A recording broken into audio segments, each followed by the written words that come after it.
Evangelho de Marcos, capítulo 4, versículo 30 até o 32. Estas são as palavras de Deus.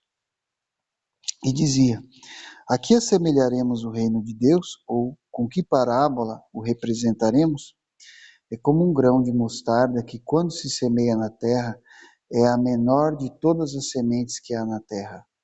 Mas, tendo sido semeado, cresce e faz-se a maior de todas as hortaliças e cria grandes ramos, de tal maneira que as aves do céu podem aninhar-se debaixo da sua sombra.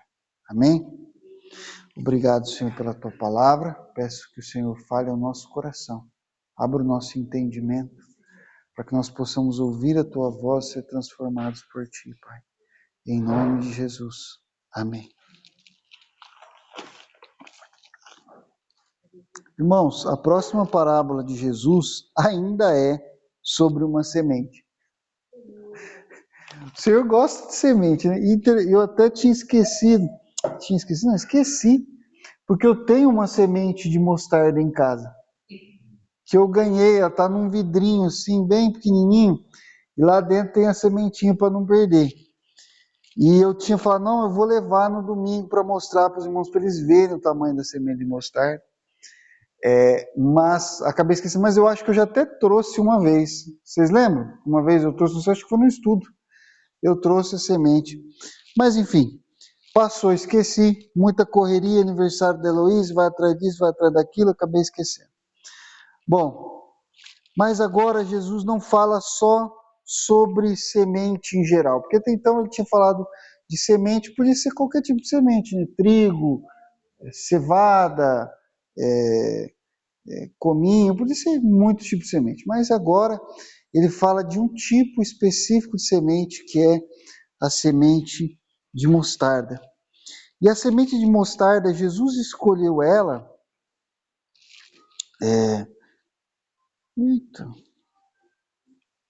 Jesus escolheu a semente de mostarda porque ela é um grão muito pequeno. Agora, Jesus usa aqui alguns termos que algumas pessoas que têm um certo ceticismo, dúvida contra a palavra de Deus, pega e fala assim, tá vendo? Olha aí um erro aí, ó. Jesus falou que a mostarda, a semente de mostarda, é a menor semente que há na terra. Mas hoje a ciência já pesquisou e sabe-se que existem sementes menores do que a semente de mostarda. Jesus não estava dando aula de botânica aqui, pessoal. Então, assim, Jesus estava falando de um tipo de semente que era bem pequeno, e dentro do conjunto das sementes que as pessoas trabalhavam no dia a dia, era a menor que tinha para comparar. Se Jesus falasse da menor semente que existe mesmo, não ia ter nem nome em hebraico para as pessoas reconhecerem. Se alguém falasse, não, mas existe uma semente que é microscópica, e existia microscópico na época, abençoado. Se existe algum tipo de semente que é menor do que a semente da mostarda, que dá para você ver no microscópio, ninguém ia entender o que Jesus está falando. Se ele falasse assim, olha, existe uma semente tão pequena que só vai dar para ver daqui 2000 anos num negócio chamado microscópio, que nem foi inventado ainda. Ele, como Deus, sabia disso, não sabia? Ele não sabia, ele criou? Ele sabia tudo. Então, assim, não é essa a questão que Jesus está trazendo, é uma parábola. Então, ele está usando elementos do dia a dia das pessoas. E dentro dos elementos do dia a dia dessas pessoas, a semente menor que elas trabalham, que elas plantam, que elas conhecem, é a mostarda. E é uma semente que, embora seja a menor semente, quando ela é semeada, ela se torna grande. E ele fala a maior das hortaliças. E aí vem o cético de novo e fala, não, mas hoje sabe-se que existem hortaliças mais altas maiores do que a mostarda. E de novo, é a mesma coisa. Isso revela mais sobre a pessoa que está fazendo a questão do que sobre o texto bíblico.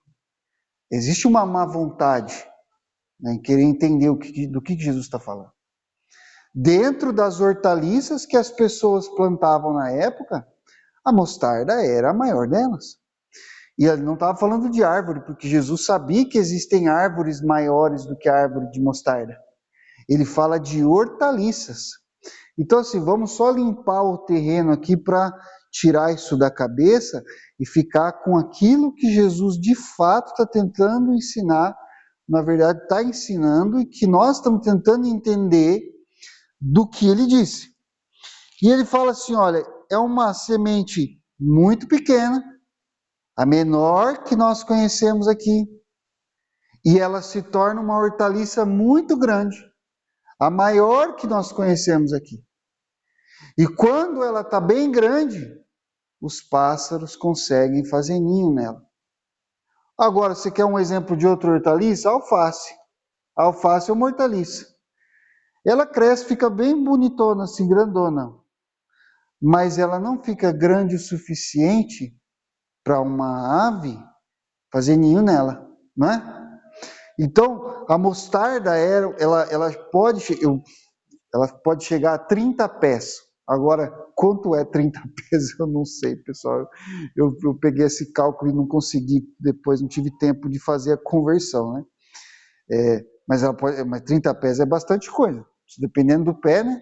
Se for o pé da Isa, nem tanto. Mas se for o pé do Júnior, aí já... Não, o pé do Júnior não está tão grande assim, não. Se for o meu, é uma hortaliça bem grande. Mas é bem alta. Ela fica bem alta. E as aves conseguem fazer ninho nela. E Jesus fala assim, olha, o reino de Deus é semelhante, ele é parecido com a mostarda. Por que ele é semelhante à mostarda? A primeira coisa óbvia é que o início do reino de Deus é pequeno. O grão de mostarda, ele tem 2 milímetros de diâmetro, não é de raio, certo? É de diâmetro. Ou seja, se você conseguisse pegar uma fita e passar ao redor da semente, a fita teria 2 milímetros. A fita completa passando ao redor da semente teria 2 milímetros. Então nós estamos falando de uma semente extremamente pequena. Extremamente pequena. Não é a mesma coisa do grão de feijão que eu falei, inclusive, fica aí a lição de casa, viu, Isa? Para você não falar que você nunca fez isso na vida. Planta o feijãozinho no algodão, põe a aguinha, põe no sol, para você ver o que acontece. Não é o feijão, porque o feijão caberiam ali dezenas, talvez mais, sementes de mostarda dentro do espaço ocupado por um grão de feijão, certo? Então nós estamos falando de uma semente extremamente pequena, muito fácil de perder, muito fácil de passar despercebida. A gente lá na ótica trabalha com parafusinho de óculos e o parafuso é extremamente pequeno. Então quando a gente vai colocar, se o parafuso cair, esquece, a gente não procura mais. Eu passei há muitos anos que eu trabalho com isso. Eu nunca encontrei um parafuso que caiu no chão. Quando ele cai no chão, eu tenho que pegar outro. Se não tem outro, aí nós tomamos um cuidado redobrado, porque se perder, perdeu. Esquece, você não vai achar, é muito pequeno. E ele é maior do que uma semente de mostarda. Muito maior do que uma semente de mostarda. Ou seja, uma semente de mostarda que caísse no chão, você não achava mais, irmão. Se você queria plantar ela aqui e no caminho você perdeu, esquece. Na hora que eu fui colocar, ela caiu em algum lugar no chão. Você não acha mais essa semente. Aonde ela caiu, ela caiu. O reino de Deus, Jesus disse que o começo dele é desse tamanho. É tão pequeno que ninguém consegue enxergar. Se cair no chão, você não vê, você só vê se ele estiver aqui. Se estiver com o dedo, aí você fala, tá aqui, eu tô sentindo, ele tá aqui. E aí você fica apertando, e dependendo, se você se distrair, você esquece que está com a semente no dedo e sumiu. Pequeno, começa extremamente pequeno. Historicamente isso é verdade. Porque o reino de Deus, irmãos, muitas vezes a gente pensa assim, que o reino de Deus ele começou no Pentecostes, ou ele começou quando 3.000 almas se converteram na pregação de Pedro, ele começou quando mais 2.000 almas se converteram numa outra pregação de Pedro. Nós precisávamos de Pedro pregando aqui na nossa igreja, aí ia converter bastante gente. Mas veja, O reino de Deus não começou ali. O reino de Deus começou no ventre de uma mulher pobre, virgem e desprezada. Porque quando José soube que ela estava grávida, ele tinha certeza que não foi ele intentava deixá-la secretamente. Então aqui você tem essa mulher extremamente jovem, num país extremamente pobre, jovem, não criança, mas jovem, certo? Virgem e desprezada, com uma criança na barriga, o homem que supostamente seria que cuidar, não quer mais olhar na cara dela, está com raiva, poderia até talvez denunciar, tentar matar ela, por ciúme ou por algum outro motivo. Até que o anjo do Senhor vai e fala com José, ela passa por essa situação. Ali começa o reino de Deus. Deus estava naquele momento dentro do ventre de uma mulher e ele era um ser humano. Ele se fez um homem. Extremamente pequeno. Qualquer pessoa que olhasse para Maria jamais conseguiria imaginar quem estava dentro daquele ventre. O Salvador da humanidade, o libertador de todos os oprimidos, aquele que ia curar todos os enfermos, ressuscitar todos os mortos, libertar o seu povo dos seus pecados e salvar o povo não só daquela época, mas de todas as épocas. E ele estava no ventre de uma mulher pobre e desprezada. Mas é assim que o reino de Deus começa. Era fácil perder de vista, não era? Era fácil passar despercebido por ele, mas ali estava ele. José precisou que um anjo viesse avisar. Ele não conseguiu perceber que estava no ventre da esposa dele era o rei do reino de Deus. Então ele precisa que um anjo venha falar para ele. Depois, esse reino de Deus que começa na Sagrada Família, começa com Maria e com José. Ele é perseguido, ele tem que fugir para o Egito. Depois ele volta. Quer dizer, uma série de situações. Você poderia passar despercebido. A maioria das pessoas passaram despercebido. Os irmãos de Jesus. Olha só, Jesus teve irmãos.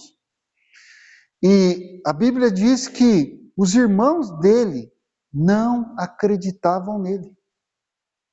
Agora, como você... Porque existe uma... E aí tem um problema que a gente, às vezes, na família, irmãos, a gente sofre com isso. Nós não valorizamos as pessoas mais próximas de nós. Nós não valorizamos as pessoas mais próximas de nós.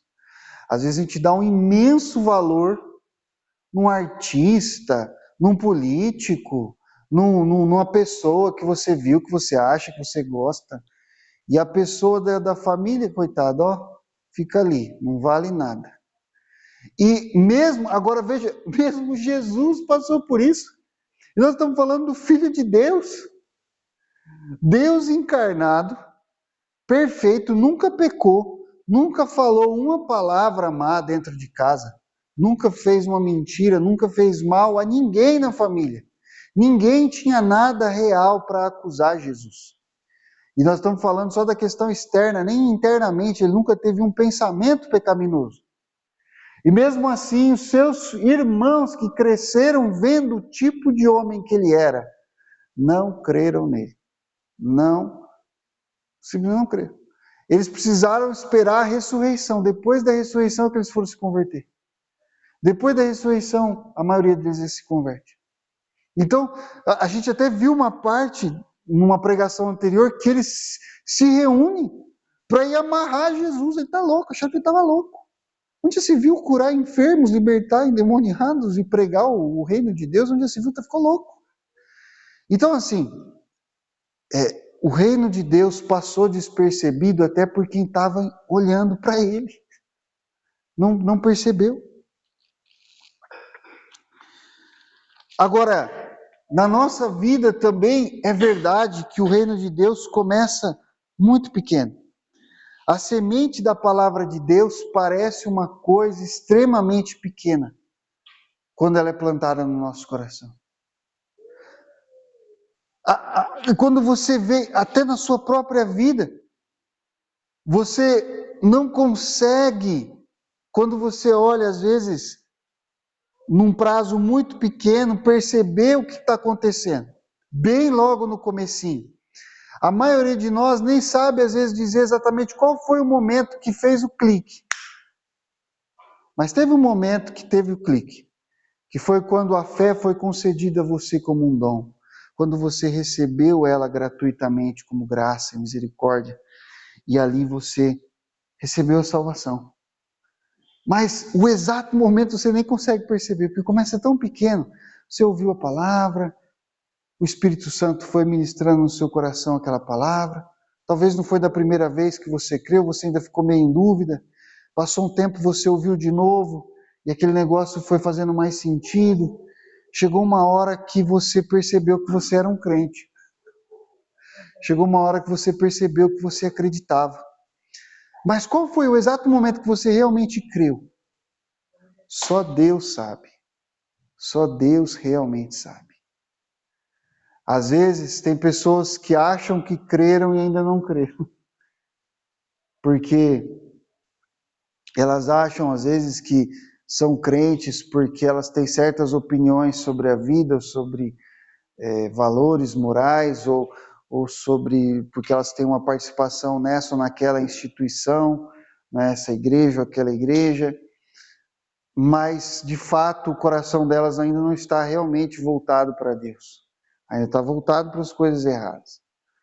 Então, o reino de Deus ele tem um começo muito pequeno, mesmo no nosso coração, mesmo na nossa vida.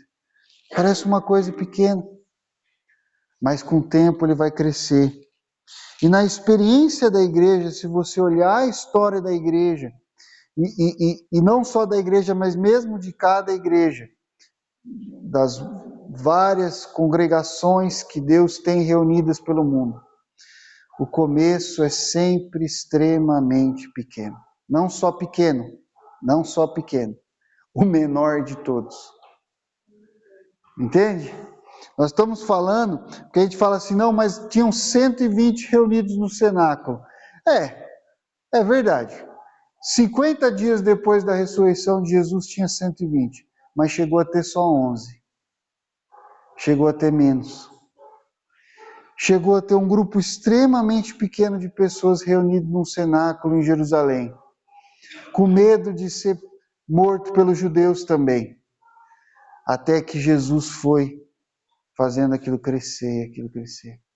E veja, eram 120 no cenáculo quando o Espírito Santo desceu sobre eles. 120 para nós, que somos um grupo extremamente pequeno, parece uma coisa grande, né?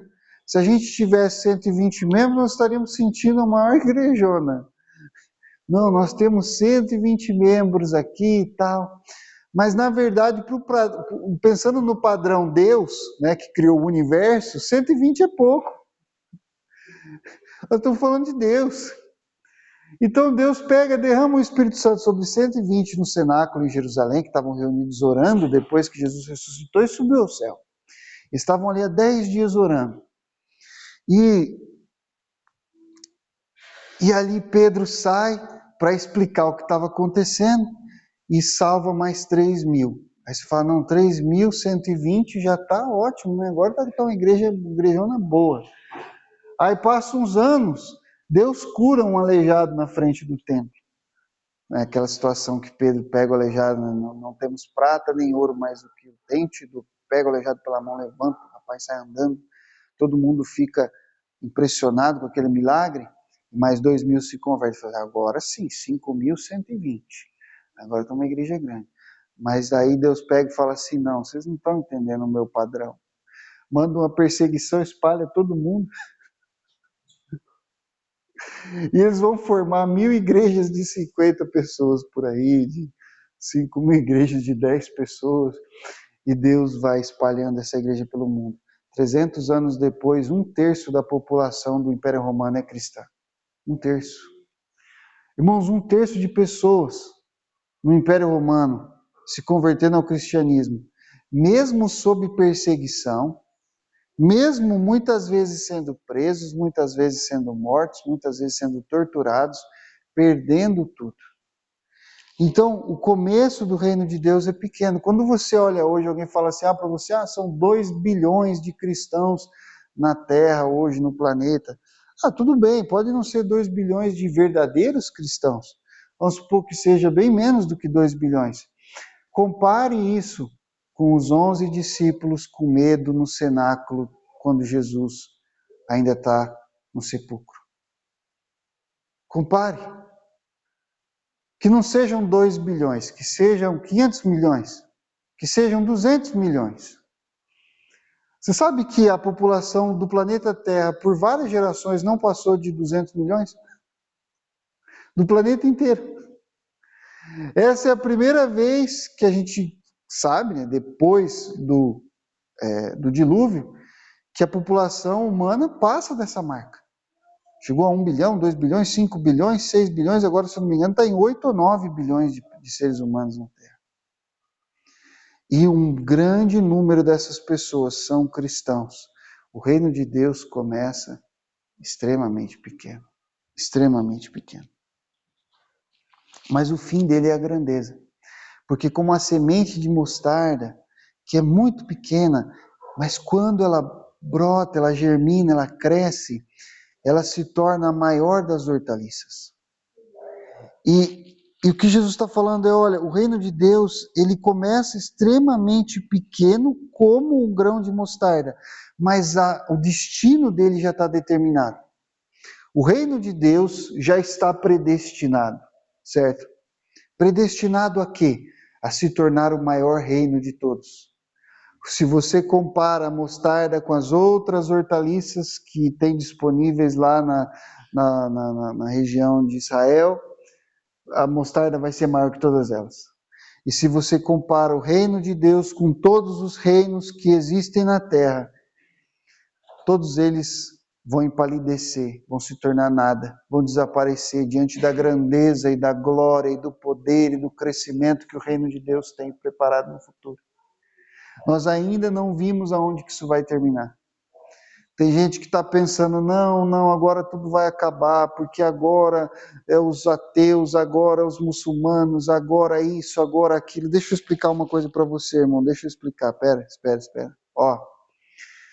O reino de Deus é como a mostarda, uma semente de mostarda, que começa extremamente pequeno, imperceptível aos olhos de imperadores e grandes homens, mas ele está destinado a se tornar a maior das hortaliças, o maior dos reinos. Todos os reinos, todos eles, em absoluto, vão ser menores do que o reino de Deus. Bem menores. Tão menores, talvez, a ponto de entrarem numa relação de dependência, serem absorvidos pelo reino de Deus, porque essa é a próxima promessa. A próxima promessa de Deus é essa, que as aves vão vir fazer ninhos nessa hortaliça, que é o reino de Deus. Mas eu quero, antes de falar das aves, falar um pouco mais sobre o crescimento do reino, porque não é só Jesus que falou isso. Jesus aqui ele está ecoando uma profecia. Uma não, várias profecias do Antigo Testamento, mas eu quero falar especialmente dessa profecia de Daniel, que é, na verdade, um sonho que ele interpretou. E tem esse sonho que tem uma estátua. Tem uma estátua que a cabeça dela... Você imagina uma estátua, Júnior, bem grandona. E a cabeça dela é de ouro puro. Você já fala, estou no templo mórmon, né? Que tem aquela estatona. Não. É maior, aquela lá é pequena. Ela disse que agora não é mais, né, de ouro, não. Tiraram de ouro, colocaram de outra coisa lá, porque tinha alguém que estava interessado em roubar. Ouvi falar, né? Isso é o que o povo diz, não sei se é verdade. Mas veja só. Tinha essa estátua imensa, cabeça de ouro. O peito era prata. A cintura era bronze. E as pernas eram de ferro e os pés de barro. Ia caindo, né, a qualidade. Ia misturando ferro com barro. E aí ele vê que tem essa montanha. E tem uma rocha no topo da montanha, Janils, que é cortada, não fala como, ela simplesmente é cortada. E ela cai nos pés da estátua, e a estátua vai se desmanchando, tudo. Não só o barro, não quebra só o barro, vai quebrando o ferro, vai quebrando a prata, vai quebrando o ouro, e essa pedra cortada, ela cresce. Sonho é sonho, né? Sonho vale tudo, né? Às vezes você não sonha que você está voando. Eu vivo sonhando que estou voando, viu, pessoal? É a coisa mais interessante. Eu gosto de sonhar que eu estou voando. Cada vez eu voo de um jeito mais maluco, imaginável.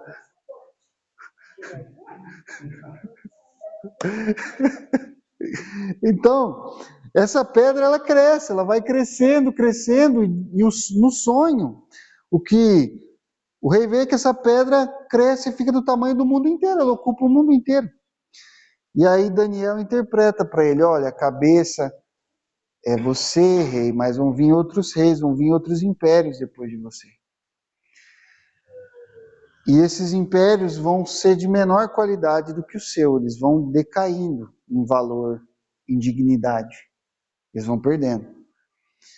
Mas vai ter esse reino que você olha para ele, não é nada, não parece ser uma coisa preciosa, ele é só uma pedra da montanha, ele não é ouro, ele não é prata, ele é uma pedra cortada, simbolizando, significando a morte do Messias, que ele vai ser cortado, que ele vai ser morto. Mas ele vai destruir todos os impérios e o reino dele vai crescer, vai governar todo o mundo e todos os outros impérios vão ser destruídos. Essa é a profecia que tem no livro de Daniel. Essa é a profecia que tem no livro de Daniel. Você não acha interessante isso? Você parou para pensar? Que ele está falando do reino do Messias, e está dizendo que o reino do Messias, o reino do Cristo, o reino de Deus, vai crescer e destruir todos os outros impérios. E aí Jesus pega e fala assim, olha, o reino de Deus é assim, é igual uma semente, um grão de mostarda, menor grão, mas ele vai crescer e se tornar a maior das hortaliças. Ele vai crescer. A igreja, então, irmãos, ela está numa trajetória, porque a igreja, ela é, para todos os efeitos nesse momento, tudo que nós temos do reino de Deus, em algum sentido. Ah, mas o reino de Deus é maior que a igreja. Com certeza, em absoluto. Mas hoje, nesse mundo, na história, Deus age na igreja. É isso. A igreja é o braço dele na terra. A igreja é a noiva dele na terra. A igreja é por quem ele amou. A igreja são os eleitos, os escolhidos estão na igreja. São os chamados, estão na igreja. Os chamados estão na igreja. Os chamados não estão fora da igreja, estão na igreja. Eles são parte da igreja. E a igreja é que mantém a pregação da palavra e a administração dos sacramentos. Então não tem palavra e sacramentos fora da igreja. A igreja é que Cristo instituiu para isso. Então o reino de Deus está na igreja, o reino de Deus é a igreja. E a igreja está destinada, de acordo com Cristo, de acordo com a palavra de Deus, ela está numa trajetória de conquistar todos os reinos da terra, de destruir todos os impérios do mundo. E ela vai fazer isso sem usar armas. Porque a única arma que Deus deu para a igreja é a palavra e os sacramentos. Ela vai fazer como isso? Ela vai fazer isso pregando, batizando e servindo o corpo de Cristo. Pregando, batizando e servindo o corpo de Cristo. Oferecendo perdão, oferecendo salvação, oferecendo transformação. E a palavra de Deus está no centro disso tudo. Porque vocês lembram que a palavra de Deus é semente, vai caindo, caindo, caindo. E quando todos pensam que está morta, vai nascendo, brotando e crescendo, até dominar tudo. Essa é a trajetória da igreja. Toda essa beleza e grandeza, irmãos, está contida na pequenez da semente. Por isso nós temos que tomar muito cuidado, irmãos, porque nós somos carnais e a nossa tendência é julgar pela aparência. E se você olhar pela aparência, o grão de mostarda está destinado a ser a menor das hortaliças, mas na verdade ele vai ser a maior. Então, a semente é a palavra de Deus. Não duvide do poder da palavra de Deus. Não duvide do que a palavra de Deus pode fazer. Esse livro, irmãos, é poderoso. Já tentaram destruí-lo, já tentaram bani-lo, já tentaram proibi-lo, já tentaram destruí-lo, já tentaram corrompê-lo. Hoje ainda estão tentando fazer. Tem pessoas dentro e fora da igreja tentando corromper o texto desse livro sagrado. Não vão conseguir, porque a palavra de Deus é semente. Ela vai caindo, caindo, caindo, e quando todos pensam que está morta, vai nascendo, brotando e crescendo. O inimigo fala, agora eu venci. Vocês lembram aquele desenho que o cara fazia né, ia lá, tinha a corrida dos carros, ele ia lá mexendo nos carros, todo mundo, ele falava assim, não contavam, tá, com o Vic Vigarista, né, não contavam comigo, olha, agora vai. O inimigo às vezes ele pensa assim, agora eu consegui, agora eu deti, agora eu derrotei. Não, porque quando todos pensam que está morta, ela está destinada pelo próprio Deus que conduz a história a vencer. Não duvide do poder da palavra de Deus, irmãos. Não duvide do poder da palavra de Deus. A própria fé na palavra de Deus é comparada na Bíblia a um grão de mostarda. Jesus disse, se tiverdes fé como um grão de mostarda, Jesus gostava desse negócio. Se você pensar, se Jesus está falando que o grão de mostarda é a menor semente, ele fala assim, se você tiver fé do tamanho de um grão de mostarda, você vai dizer para essa montanha, passa daqui para lá, ela vai. Ele está dizendo, creia na palavra de Deus. Creia na palavra de Deus. Mesmo uma fé pequena, numa semente pequena que é a palavra de Deus, vai produzir um fruto extraordinário e poderoso de transformação na sua vida e na vida de todas as pessoas ao seu redor. Creia, não julgue pela aparência, não julgue pela aparência. Irmãos, aprenda uma coisa, por favor, não se engane com o mundo. O mundo julga as coisas pela aparência. Mas o que é que Deus disse para Samuel? Samuel, o homem vê o exterior, eu vejo o coração. Deus sabe qual é o poder da palavra dele. É a fidelidade à palavra, na vida, na igreja, em todas as circunstâncias da nossa vida, que vai nos levar longe, vai nos levar lá bem longe. Nós vamos chegar até o fim, irmãos, nós não vamos desistir, nós não vamos parar, se nós permanecermos na palavra. E a igreja, ela está destinada. A verdadeira igreja é aquela que prega a verdadeira palavra. É isso que define uma igreja. Não tem outra coisa. Se você quer saber qual é a igreja verdadeira, é a igreja da palavra. É isso, é pela palavra. Só que ela pode começar muito pequena. Não tem problema. Porque a grandeza da hortaliça já está contida na pequenez da semente. É a palavra que importa. E agora, o que são essas aves, irmãos? Essas aves que fazem ninho. É isso que é interessante. A gente precisa parar um pouco para pensar, porque Jesus fala que a semente da mostarda cresce e se torna uma hortaliça muito grande, e as aves vêm e fazem ninho ali na árvore. Bom, algumas pessoas dizem que as aves representam Satanás, que se mistura com a igreja para corromper o povo de Deus. E você tem outras parábolas que parecem dar a entender coisas parecidas, que vai haver realmente uma penetração de Satanás de alguma forma para tentar impedir a palavra de chegar ao coração das pessoas, ou até mesmo corromper lideranças e estruturas dentro da igreja. Você tem a parábola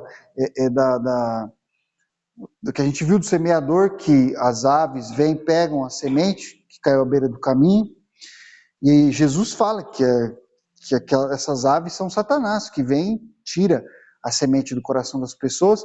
E existe também a parábola do joio e do trigo, que tem esse joio que é semeado no meio do trigo, e o trigo cresce junto com o joio. E aí os trabalhadores falam assim para o dono da seara, olha, você quer que a gente tire o joio para ele não atrapalhar o trigo? Ele fala assim, não, deixa ele crescer junto, e quando já tiver na hora da ceifa, aí nós vamos saber certinho qual que é o joio e qual que é o trigo, para não correr o risco de misturar. Então, hoje na igreja, existe sim uma expectativa que dentro da igreja vai haver esses dois tipos de pessoas, em todos os níveis. Seja no nível de membro até o nível mais alto de liderança nas igrejas. Vai haver joio e vai haver trigo.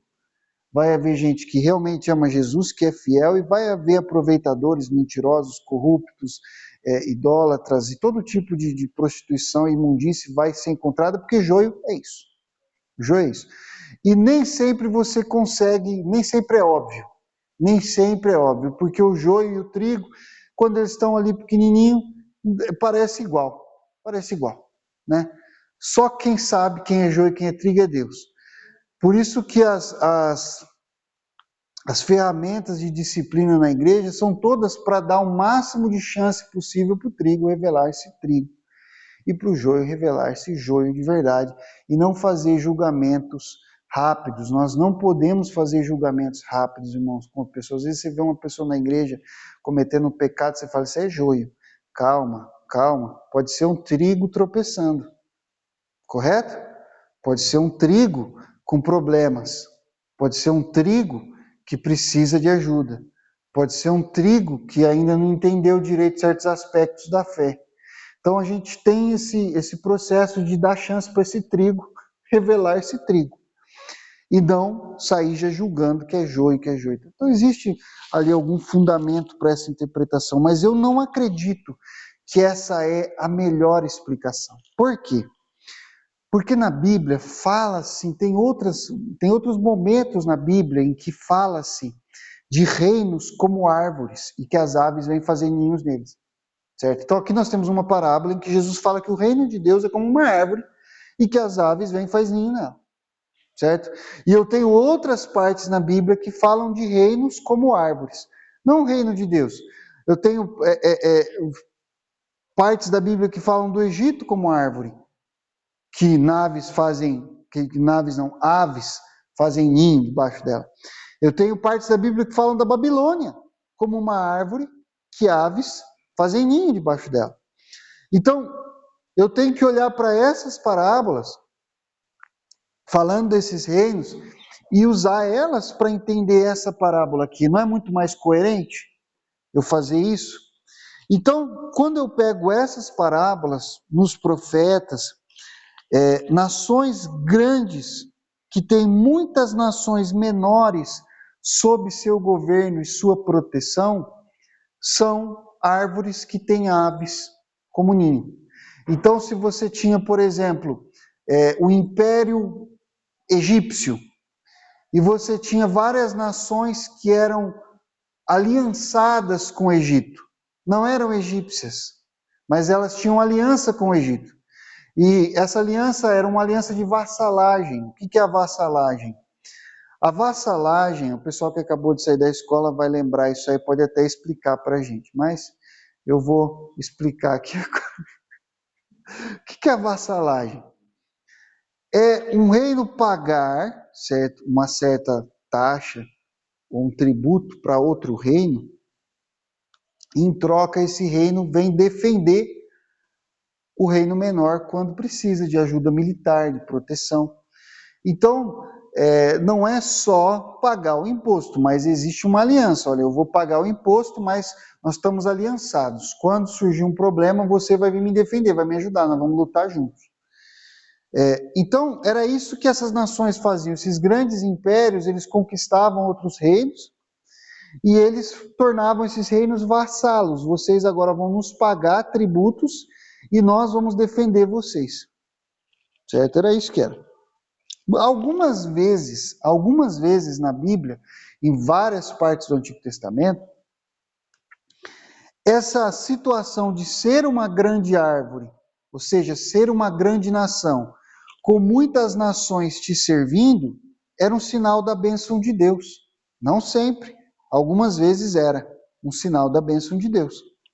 Então, a postura certa desse império era agradecer a Deus, se humilhar perante ele e falar, Senhor, obrigado que o Senhor tem me abençoado e que eu vou ser uma bênção aqui para as nações que estão debaixo da minha autoridade, né? Mas, infelizmente, não era assim que sempre acontecia. O contrário, havia orgulho, havia opressão, havia maldade. Bom, tem uma profecia muito interessante no livro de Ezequiel. Abre lá em Ezequiel, capítulo 17, porque nessa profecia, Deus está falando sobre o reino do Messias, o reino do Cristo, o reino de Deus.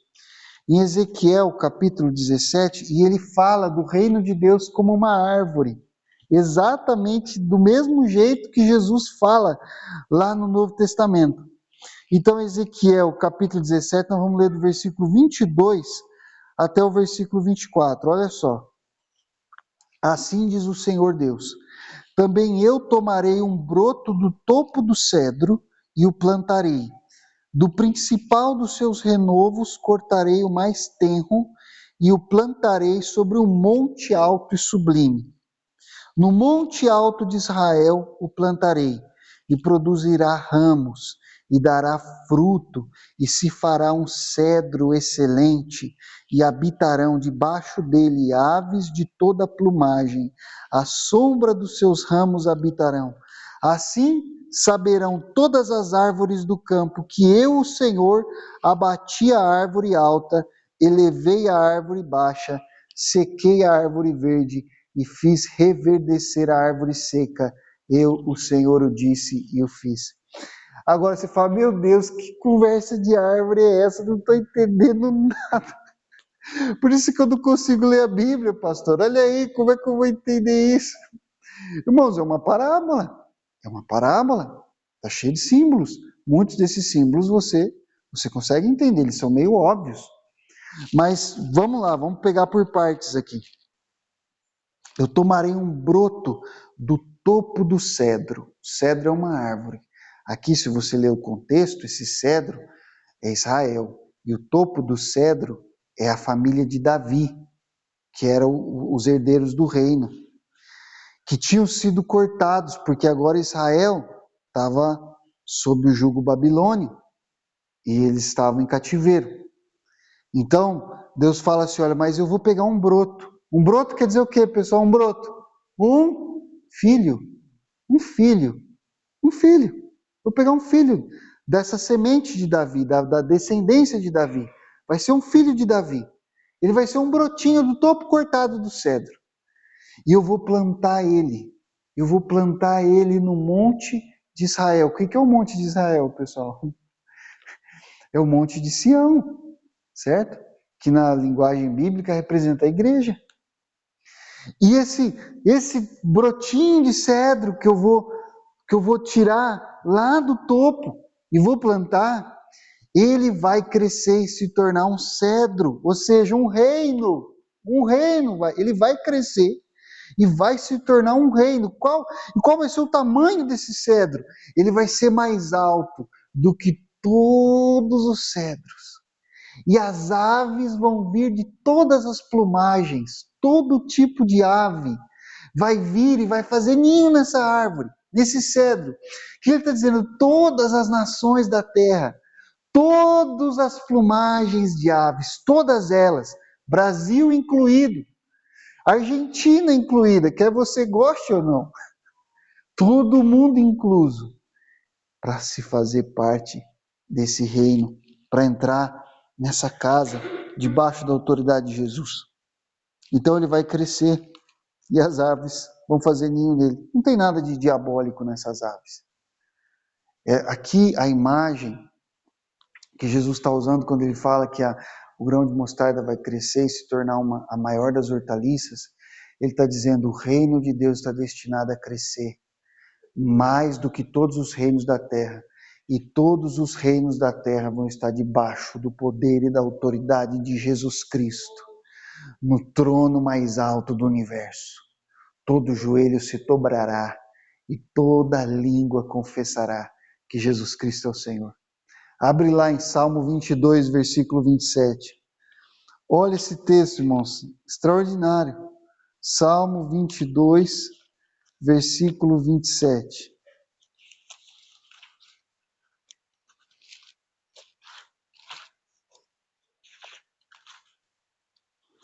Todos os limites da terra se lembrarão e se converterão. Se converterão, mano. Nós estamos falando de conversão. É assim que você entra debaixo do reino de Deus. Você não entra no reino de Deus se não for se convertendo. Entende? É desse jeito que você é salvo. Todos os limites da terra se lembrarão e se converterão ao Senhor, e todas as famílias das nações adorarão perante a sua face, vão glorificar, vão exaltar, vão amar Jesus, vão amar o Senhor.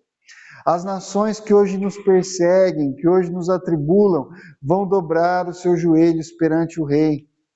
Você não fica empolgado, irmãos, com essa prospecção, fala assim, olha, Senhor, se depender de mim não vai dar certo, mas glória a Deus, não depende de mim. É o poder de Deus. Eu não tenho força para fazer isso, eu não tenho capacidade para aguentar isso, eu não consigo levar isso. A minha tentação é ser carnal como todo mundo. A minha tentação, irmãos, é olhar o grão de mostarda e desprezar. A minha tentação é achar que isso é pequeno demais, é achar que essa é a tentação da minha carne. Mas existe um Espírito Santo agindo dentro do meu coração, que me convence, que fala para mim, não, a palavra é poderosa, olha para a história, tem esperança, confie no Senhor, Ele vai vencer a batalha. Existe uma guerra espiritual, existem forças espirituais da maldade que se levantam contra nós, que tentam nos impedir, que tirar a nossa paz, destruir a nossa esperança, fazer o nosso evangelismo se tornar uma coisa fraca, débil, medrosa. Existe, mas eles não têm poder para resistir à autoridade do nosso Deus. A superioridade bélica de Jesus, irmãos, é muito maior. Veja, a questão é a seguinte, sabe por que Jesus vai vencer? Jesus vai vencer porque as armas dele são mais fortes. É por isso. É porque ele atinge em lugares que o inimigo não consegue proteger, que ele não consegue evitar. O poder de Deus vai na alma, o poder de Deus vai no coração, ele muda mentes. Quem consegue fazer isso, irmãos? É o que eles mais querem, o que eles mais desejam, é dominar, é destruir, eles querem usar tudo, cultura, entretenimento, educação, para lavar o cérebro das massas e evitar que as pessoas se convertam, para tornar elas animalescas, diabólicas, para separar as famílias, para fazer com que pais e filhos se odeiem, com que maridos e mulheres se detestem. É isso que eles querem fazer, mas eles não têm o poder que Jesus tem. Quem mais consegue regenerar? Quem mais consegue transformar o homem de dentro para fora? Veja, irmão, eles não podem resistir ao poder da palavra de Deus. Jesus, irmãos, é o Messias. O reino de Deus é o reino de Jesus e ele está na sua igreja. As nações, elas vão ser então muito abençoadas pelo crescimento da igreja. Nós vamos ser uma bênção para todas as nações. Nós vamos ser uma bênção para as pessoas. Vamos começar sendo uma bênção então para aqui dentro da igreja. Vamos começar sendo uma bênção para as nossas famílias. Vamos começar sendo uma bênção para as pessoas que interagem, que estão perto de nós. Porque é assim que Deus age. Deus vai usar você como uma bênção para fazer crescer o reino de Deus. Nós olhamos essas histórias tremendas e maravilhosas, irmãos, dos apóstolos pregando, mas depois que todos eles morreram, ficaram só nós mesmos que não somos apóstolos. E o pessoal que se diz apóstolo por aí não é, são falsos apóstolos no máximo. O mais próximo de ser um apóstolo que eles chegam é ser falsos apóstolos. Então assim, ficou só a gente. E o que acontecia? Como é que a igreja cresceu depois que os apóstolos morreram? Quando Pedro não estava mais lá com a sua sombra para curar as pessoas, quando Paulo não estava mais lá com o seu lencinho suado para fazer todo mundo andar, como é que a igreja cresceu de fato, historicamente? Como que isso aconteceu? Você sabe? Você sabe o que aconteceu depois que o apóstolo João deu o último suspiro e ele foi o último apóstolo?